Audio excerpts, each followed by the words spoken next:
မန္တလေးမြို့မဟာအောင်မြေမြို့နယ်ရှမ်းဝိုင်းရပ်ကွက်မှာမတ်လ26ရက်နေ့ကဖြစ်ပွားခဲ့တဲ့မီးလောင်မှုဟာအနာဂတ်အိမ်မက်တွေနဲ့ပြည့်နှက်နေတဲ့လူငယ်လက်ဝှေ့သမားလေးမောင်လင်းခန့်မောင်ရဲ့ဘဝကိုကျွေးလွင့်သွားစေခဲ့ပါတယ်။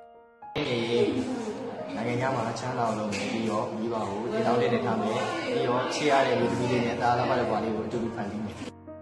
အသက်18နှစ်အရွယ်သာရှိသေးတဲ့ဗာမတိကလပ်ကဒီလူငယ်လေးဟာသူကိုယ်တိုင်ရိုက်ကူးထားခဲ့တဲ့ဗီဒီယိုမှတ်တမ်းလေးထဲမှာနောက်တစ်ချိန်မှာမိဘတွေကိုတင့်နေတဲ့ထားခြင်းနဲ့အလုပ်ကျွေးပြုခြင်းနဲ့ဆိုတဲ့ရိုးသားဖြူစင်တဲ့ဆန္ဒတွေကိုပြုံးရွှင်ရွှင်နဲ့ပြောပြနေခဲ့တာပါ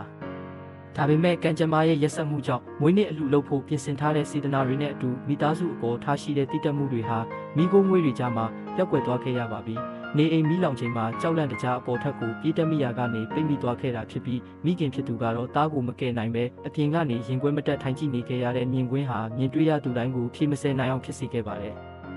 မိသားစုရဲ့အားကိုးရမယ့်အငယ်ဆုံးသားလိမ္မာလေးနိုင်ငံအတွက်အားထားရမယ့်အားကစားကျေပွင့်လောင်းလေးတဦးကိုဆုံးရှုံးလိုက်ရတာဟာမြမလက်ဝှေ့လောကနဲ့မိသားစုဝင်များအတွက်ဘလို့မှအစားထိုးမရနိုင်တဲ့ဝမ်းနည်းကြေကွဲဖွယ်ရာဆုံးရှုံးမှုတစ်ခုဖြစ်နေပါတော့တယ်